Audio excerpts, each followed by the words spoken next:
to another episode of Car Wash Magazine Live. As always, I'm your host, Matt DeWolf, Editor-in-Chief of Car Wash Magazine, and today we've got a fantastic conversation for you with a couple of special guests, but we're going to get to that in just a minute because we are, at this point, only a few weeks away from the Car Wash Show in Las Vegas, November 15 through 17. I've been telling you for the past few weeks, you got to make sure you get registered before you get there because there will not be on-site kiosks for you to walk in and mill around and register at. So you're going to have to do that before you walk into that convention center. So take care of business. Make it so that you don't have to worry about anything other than getting to the show and having a great time and connecting with this car wash community. So, okay, business side done. Let's talk about pricing, friends. Now, this is going to be a conversation. One of the things that I hate trying to figure out is, when should I change my price? Should I change my price?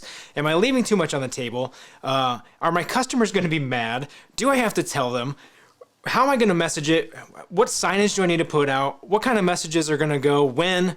When should I do the thing? It's a mess, guys and gals. So here's what we're going to do. We're going to dive into that conversation with Jonathan Kierman from Superstar Car Wash. They've got 35 locations in Arizona and California with more on the way. And then we've got Nick Rodia from Sergeant Clean in Ohio. 6 locations there. Again, same story, more on the way. There's a trend here in this industry. More on the way, more on the way, more on the way. Now, without further ado, let's bring them into the show. Here we go. Here they come. Wait for it. Wait for it. Hey, welcome to the program, guys. How are you? Great. How are you? I'm fantastic. Hey, doing well, Matt. Thank you for having us. You guys have done this. You have done the price thing. You've fended off all the evil beings and and gotten through to the other side. So we're going to talk about that today. Let's kick off. Maybe we'll have Jonathan. You go first. You relatively recently went through one of these changes. Can you just kind of talk us through how that went and what that looked like for you all? Yeah, absolutely. So we have different pricing between Arizona and California. And so last January, we changed all of our prices in Arizona. And then we did a price change in California in April, and then some tweaking along the way. But the big ones happened in those 2 timeframes. Went really well. I think the biggest challenge that we had was really more different ages of our sites with different sign packages, was just making sure that everything was updated and we had a complete and comprehensive list. Fortunately, we've got that database now. So in the event we ultimately decide to do it again, we'll be in good shape. If you decide to do it again, it'll happen. It has to happen, right? How about you, Nick? Always gotta have that question mark out there. Yeah, right. Yeah. That's funny.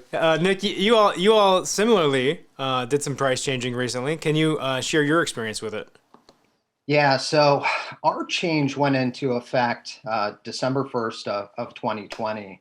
And I think what's important to note for us is it wasn't just a change in the price points, both for our single visit packages and our unlimited memberships, but it was a change in the service offerings, the orientations at times for our tunnels in terms of chemical applications and what we were applying. And it really was a strategic initiative that we started discussing internally many, many months in advance, because we knew that it was going to touch all the different departments in our company, whether it be accounting, maintenance, operations, sales, and marketing. It was a group effort from the senior leadership team to the operational leadership team to really implement it successfully. And as we sit here today and actually look back and say, okay, 1 month on, 2 month on, 3 month on, we kind of look around the room and say, did we feel anything? In a negative sense. So like Jonathan, overall, it went really well for what some people may say might be a tough situation. Well, that's always the thing, right? You never really know what the customer base is going to say, how they're going to react. It may be a no big deal. Maybe you're like in your guys' case, you had additional offerings and additional value kind of showing up. So it was like, whatever, no big deal. Or like, for me, it's like my Amazon Prime tells me they raised my price. Oh, okay, great. Thanks for letting me know. I was going to keep paying for it anyway. I buy too much stuff. So let's talk though. How do we make sure it's not a big deal? So one of the things, Nick, I know that you all did was thinking through the timing of the thing, and you were very intentional in how you made that change in a time when people maybe wouldn't consider canceling your service. So can you just kind of explain that for me? Yeah, so we're located, as you stated, in Ohio. So we're Midwest. So we certainly have peak season and off peak season. Peak season starts, depending on weather patterns, trending into the end of October, beginning of November. Certainly, we're in it beginning in December. So, I give a lot of credit to members of our leadership team for having the foresight to say, hey, if this is something that we're going to do, let's plan it for a time that really makes sense, both for ourselves and for our members and guests. So that December 1st timeline was chosen for a reason. Again, right at the onset of peak season, moving into it where there may be less likelihood for folks to voluntarily churn out. So that was being an operator located where seasonality is in play. It was an important milestone for us. Yeah, I think that's super important because guess what? That car is going to get really dirty really fast when all that salt and everything is up on the car. So that's kind of a nice thing to keep in the back of your mind if you've got that seasonality that you're dealing with. But Jonathan, for you, what role did timing play in kind of working through the price changing, or if any? Yeah, a couple things. One is we look at what we've done previously and looking at the number of months or time frame in between those price changes. So that certainly was a factor as we looked at both Arizona and California. There is some seasonality to it as well for us, but not as significant as what would be there for Nick. And then also in terms of just the lifting of doing all the changing itself and the timing that goes around that. And the last piece is what's also happening in the marketplace. So looking at what the competitive set is doing, how do we benchmark up against that, and putting the timing in place related to those things as well. Okay, so let's talk now. Okay, so we did the thing. We figured out the right time to do it. We changed our price. Everything seems okay, except we got to get the message out, I think. Maybe we do, maybe we don't. Let's talk a little bit about what that looks like. I mean, how important is on-site signage? Because I hate on-site signage in general because nobody reads the signs. But does that matter? Do you still need to do it? Is that a thing? Jonathan, why don't you start for us this time? We have a terrific sales team, and so we've got somebody on site at our XPTs the majority of the time that we're opening, and we really took more of a personal approach with it, meaning communicating with the consumer as they were coming through, being able to give our teams enough information about why we were doing the price increases and what the impact was going to be. And so they were really able to articulate that. And as a result, we heard very little customer resistance or complaints about the price changes. So that was the approach we took, and we think it was really very effective on our end. Obviously, we changed all the signage, but we didn't do anything that said, hey, we're raising our prices or anything of that nature. Yeah, look at us. Prices are going up. Right. Yeah, that maybe doesn't work sometimes.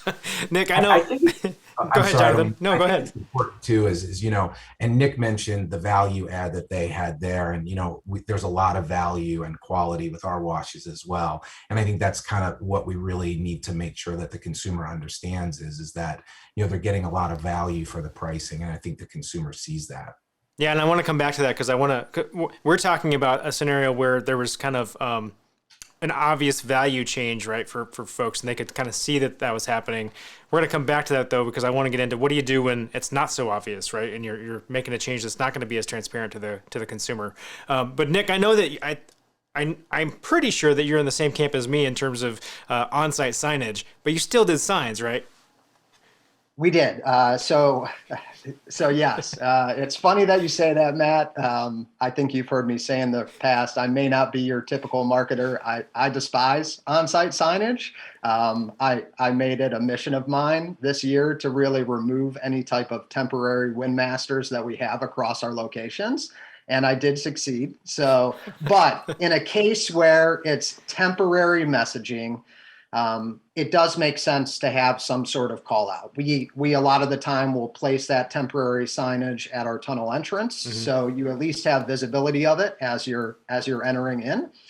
to get your wash. But a few of the other communication channels that we pulled were, of course, we leveraged our social feeds. We also sent an email out to our distribution list. Yep. What I think we did have working for us there, though, is again, as an marketer, I tend to stay away from filling folks' inbox on a consistent basis. And I think that allows us, when they receive some sort of messaging from us, it's important. So it provided us, high read rates on those. We did receive reply back. It gave us an opportunity to talk one-on-one rather than for all the eyes of the internet to potentially see.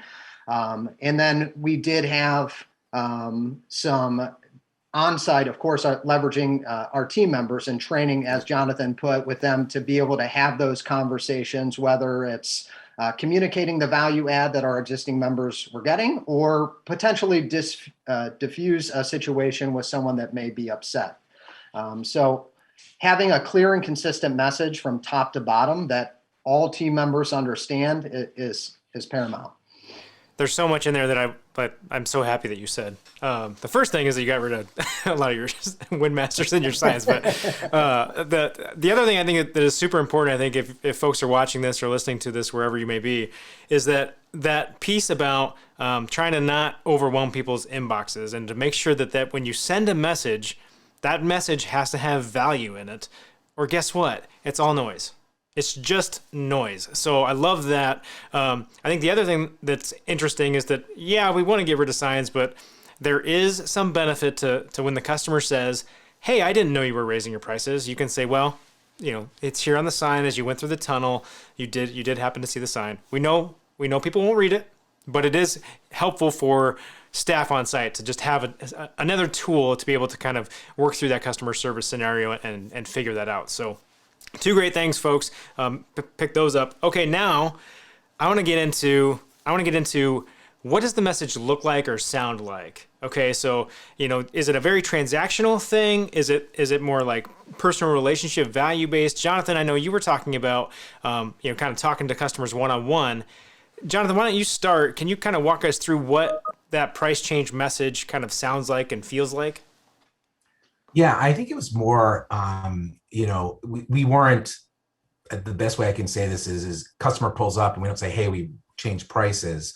We more managed it if there was a lot of questions. And I think that's at the point where, our sales teams and our management on site, and Nick mentioned it too, were educated about, what we were doing. They have a very high comfort level about talking about the quality of our wash. And so if a consumer was to ask that question, they were able to, we don't use scripts, but be able to really connect on a one-on-one basis and share with them what was happening. And I think that itself really diffused any potential, customer concerns. And like I said, we did not hear, especially through our customer service team, really a lot of issues, if any. That's fascinating. Fascinating. Yeah, don't make a thing if it doesn't need to be a thing. Yeah. No, you know what? Very well said. You're absolutely right. Sometimes when you tell people about stuff and you make it a bigger deal, then it causes issues. Whereas opposed to we just dealt, and I don't want to say reactive because that's not the right way to say it, but it's really more on how are we able to connect with the consumer? Because a lot of people, especially today, you're seeing all businesses raising prices. I mean, it's happened across the board. To your point, Hulu just went up, Netflix, every Amazon. So I think the consumer to some degree is accustomed to, hey, we're in that time, it's going to happen. And so it's not like you're the only person that's changing prices. Nick, what about you for the message in terms of what it looks like or sounds like to the customer? What was your all's approach? What does that look like? Yeah, so it's interesting. A word that Jonathan used was change. So we were hyper focused. I kind of led this charge internally to say, increase when attached to price tends to have a negative connotation. So we started to say right at the onset of this is a price and package change, not an increase. And at the end of the day, is it an increase? Yes, it is. But we kind of pivoted to frame it as a change. And we were having the benefit that, again, strategically, we were working internally to say that we went from, to give a little bit of context, a 4 package to 3 unlimited membership packages. Our lowest tier package migrated to our new lowest tier package, but in each package, the application configuration changed, where we were actually providing added value of the services that we were offering prior to what they had before. So it allowed us to tell that story a little bit better, communicate the value that they will really leverage, what the value they saw in their memberships when they signed up and what they've been using, and then add on the additional services that they were now going to get. So to Jonathan's point, really being able to have some consistent messaging, but also focusing on not so much the negative of the prices going up, but this is the value that you've seen, and this is the additional value that you will receive moving forward. Yeah, that the key in all of that is that words really do matter Yes. in these scenarios, and it's really just an exercise in change management. I mean, that's what we're doing when we're changing a price. It's change management, change communication. So if y'all are watching this and you want some resources around how to do that, go to the library, use the interwebs and look for change management and kind of change communications, and that can kind of give you all kinds of ways to work through this stuff. Now, I want to go back to something here. You know what? I don't want to go back yet. I want to keep going forward. I want to talk about what happens to the people who, they find out there's going to be a price change. They decide that's not going to be for me. You got to work through that process. But as you're kind of considering that, did you all grandfather people in to kind of their previous price? And we can start with Nick. Did you guys grandfather or not to grandfather? So we chose not to grandfather. We really feel that we try to minimize exceptions in our operations. We find that's very difficult to manage, is expectations, especially when it's in the minority. So we tend to focus everything around the majority. And we thought that, where does it stop if someone says, hey, I didn't receive the message, I didn't know, are we making an exception for them? And then it's very difficult to manage. So we said that we're not going to do the grandfathering in. We're just going to have a clean break. Folks will migrate. This is the new price point. These are the new services. Some folks may discontinue. We understand that. We may see folks downgrading their package from one package to the next, but we felt that we wanted a clean break from what the previous structure was, and not doing any sort of grandfathering allowed us to do that. Jonathan, what about you? Grandfather or no grandfather? We grandfathered. Okay. We only impacted the pricing of our plans beginning with the price changes and going forward. So I think that was a big factor in terms of mitigating customer concern, because we didn't have the same type of level of detail and communication that Nick would have to do in informing customers about that piece. So we grandfathered everybody in. All right. See, so it looks like we should have like a he said conversation, because that just goes to show you there are many, many ways to skin this proverbial cat here. So I want to change direction a little bit, though. I want to go back to something we were talking about. It's one thing to change price when you have kind of a whole menu package change and you're going through that. It's a different thing to figure out how much do I need to say if I'm just making a small kind of incremental increase, or maybe I'm making a big increase, but nothing else is changing. How do I go about making that change and that decision on whether or not I need to communicate that? And whoever would like to start can start. Well, I think it's situational. And I think, for us, where we didn't grandfather, or we grandfathered people in, and it was just increases moving forward, it really made a lot of sense for us to take that personal approach, along with what else was happening in the market in terms of competitive set, et cetera. I think if we were to go down the road that Nick did, where it was wholesale changes, I think we'd have to consider a different strategy, probably something similar lines of what Nick's done, so that we did get that communication piece out. And you had mentioned earlier, it's about change management. I think having teams and leadership that understands change management and how to handle that throughout the organization and with your consumer is probably the most important thing when you're thinking through that. Yeah, I mean, it's not easy. I mean, because you get decision paralysis because you're locking. You're like, well, I should say something. I shouldn't say something. What if I do? What if I don't? Nick, what about you? Like, what advice might you have for somebody who's trying to like navigate that and not just kind of go crazy? Yeah, I think it's tough. It's gonna depend on the operator. It's gonna depend on their philosophy in regard to communication with their members and guests. To your guys' point, we kind of had a lot of different moving pieces in our change, and we wanted to be able to help tell a story, and we wanted to be able to communicate that over the past number of years, we've invested in the 4Ps, as we like to call them, our properties, our processes, our products, and most importantly, our people. So everyone may have a different way that they want to communicate what's going on. Mm-hmm. But also to your question, Matt, is, well, when do you do it? Yeah.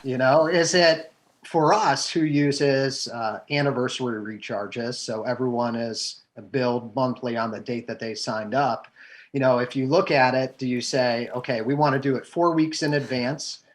So, potentially folks that are recharging at the beginning of the month may see messaging for 4 weeks, or do you want to do it a week before? And then if someone didn't visit the site for OnSite Signage or conversation with a team member, maybe they have, and they don't check their inbox. Maybe they don't know that it's coming. So It's very difficult. We landed on 2 weeks. 2 weeks. 2 weeks was the right number for us. 2 weeks from where the change was going to occur. But I think everyone will be a little bit different.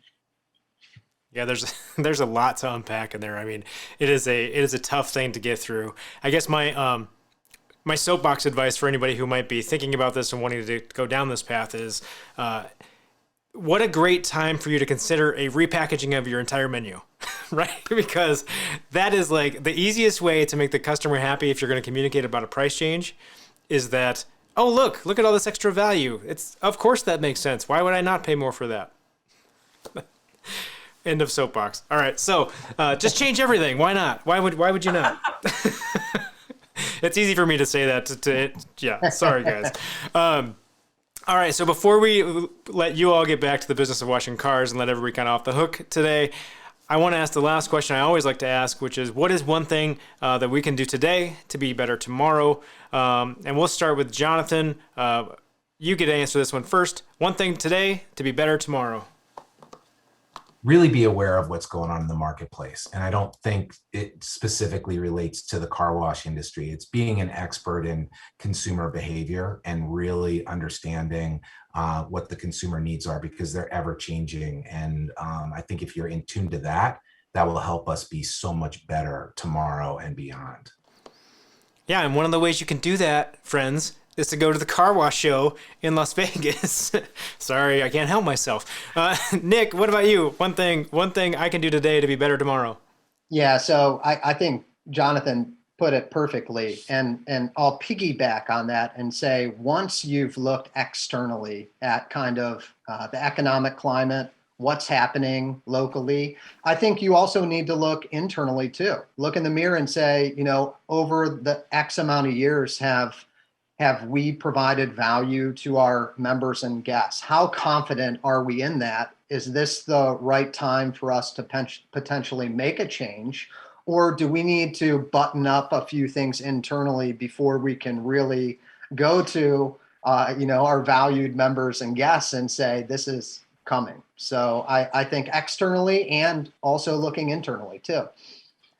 Well, that's great advice from you both. I'm so thankful that you guys took some time today to navigate this challenging landscape with us. Thanks for having us, and looking forward to seeing you and the audience at the car wash. So there's my plug for you. Yes. Absolutely. Yes.